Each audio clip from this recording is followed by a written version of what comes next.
everybody, it's me, Shirley, and I'm here to talk about DID, the different aspects of it. And today I have been asked to tell my story. Um, it's very long. I'm not sure where to start, but I'll do my best. It may take more than one video to tell my story. We'll see what happens. Anyway, I always knew something was wrong. When I was a little girl, I had several incidents where friends or family would accuse me of saying or doing things I had no idea what they were talking about, right? And that's not uncommon for people with DID.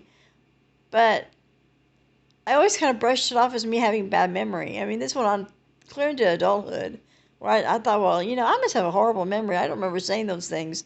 And why would I say those things anyway? I don't get it.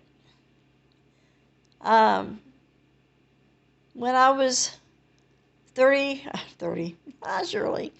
When I was 29 years old, I moved out on my own. I had been living with a cousin and my brother.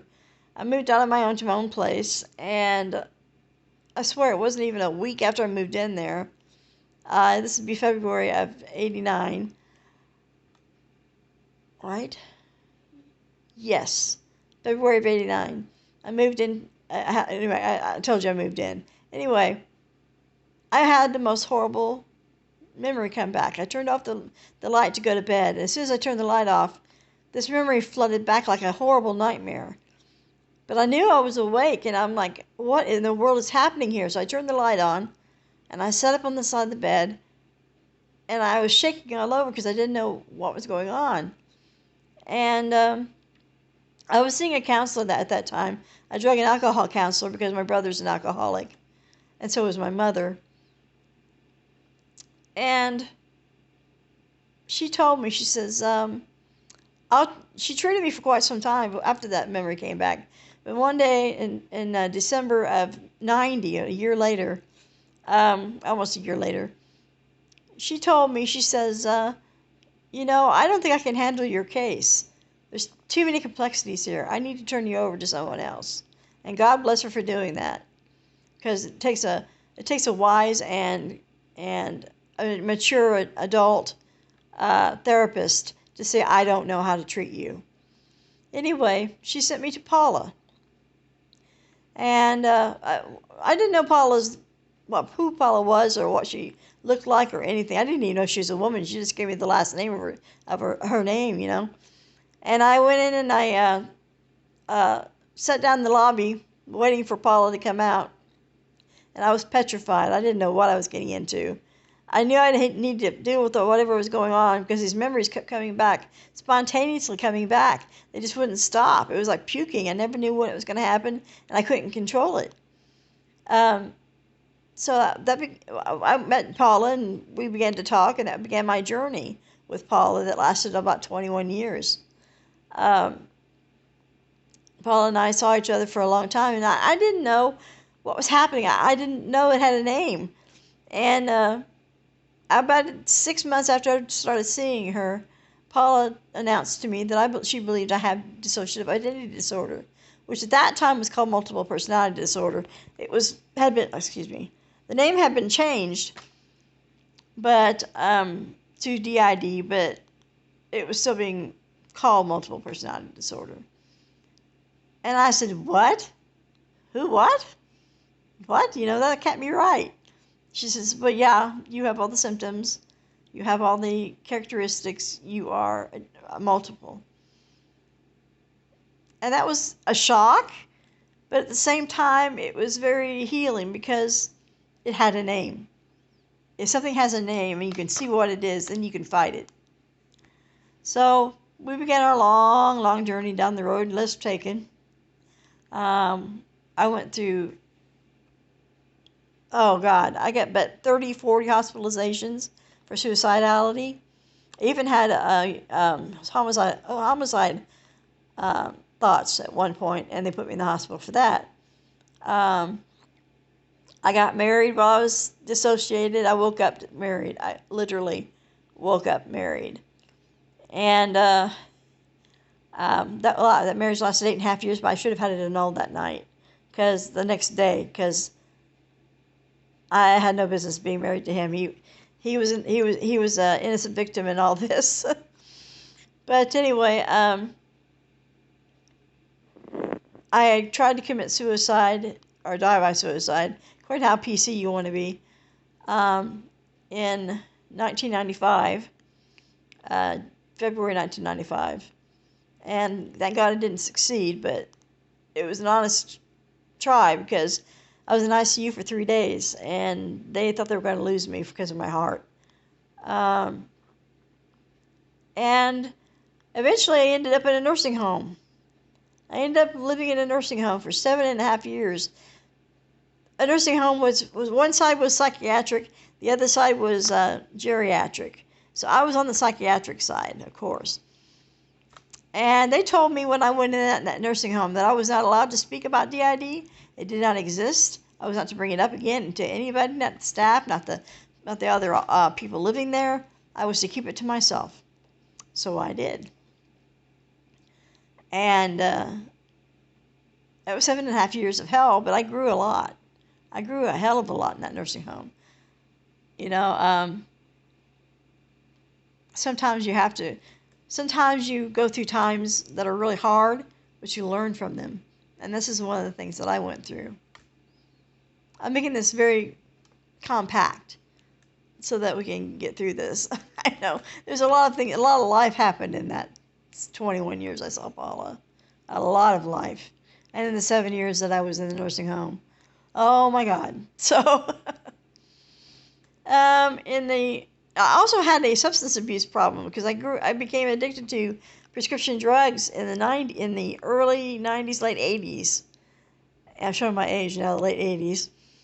So that didn't help any. Even in the nursing home, I insisted on taking more than I should have. And the doctor allowed it because, they want to keep you happy in a nursing home. They kept me drugged. The usual stuff they do to you in a psych ward. But one day, so I told you about that. They wouldn't let me talk about the DID with anybody. That included my therapist they had assigned to me. I was not allowed to talk about it with her. But they made a mistake one day. They assigned me to a different therapist. Her name's Dawn. And Dawn started talking to me about the DID. She had experience with treating DID. And she helped me to understand that I want a life, right? I wanted to get out of there and have a life. But I was waiting for my mother to die. And that's a long story in and of itself. But my mother I promised my mother that I would stay in the nursing home as long as she was alive. Because she was afraid for me. She was afraid I'd get out and kill myself. So in June of 2011, shortly after I started seeing Dawn, my mother died. And I woke up the next morning going, it's time to leave. I'm getting out of here. And the nursing home fought me getting out, but that didn't matter because I checked myself in. Legally, I could check myself out, so that's what I did. I went to live in a group home for about 9 months because I lost track. 7.5 years being shut away without shopping or anything. I had lost track of everything, and I didn't even know how much money I made for my Social Security check. So I went to live in the the group home, and I learned quite a bit. They helped me to learn the prices again, how to shop again, how to be in public again. It's been so long, But after that, long about July of 2012, my brother asked me to go and live with him. And he and his wife, he had just got married. And so I moved in with them. And I had lost Paula to a bankruptcy shortly before I went to the nursing home. And not to her, but her clinic that she was working for. She would never have cut me off like that. But they did cut me off. It was like I had my umbilical cord chopped in half, man. And anyway, I assumed they would never let me see her again because, the clinic was adamant. You pay the money or you don't see her. So, because I take up bankruptcy, they shut me out. Well, here is 2012, and I was seeing another therapist in Mattoon, the town I come from. And she says, you talk about Paula all the time. Why don't you go back and see her? I said, because I can't. I've had a bankruptcy. She says, no, you can go back and see her. Try it. At least try it. So I called them believing they would turn me down. And lo and behold, they not only wrote off the bill that I owed, but let me see her for free. I mean, for free. Because low income. And I the first time I was in Paula's office was like a reunion. I mean, like a big reunion. And we began traveling together again. I'll have to tell the next half of this story next time because I don't want this video to get too long. I know people, it's hard to watch 20, 30 minutes of a person rambling on. So I hope you'll hit the like button and the follow button and come back next week and hear the rest of my story. Believe me, there's a lot to tell, even from that point. So I'll put my blog site in the chat box below, in the comment box, and I'll also put my email address. If anybody has any questions, suggestions, ideas, I need ideas for to speak on things. Give me ideas.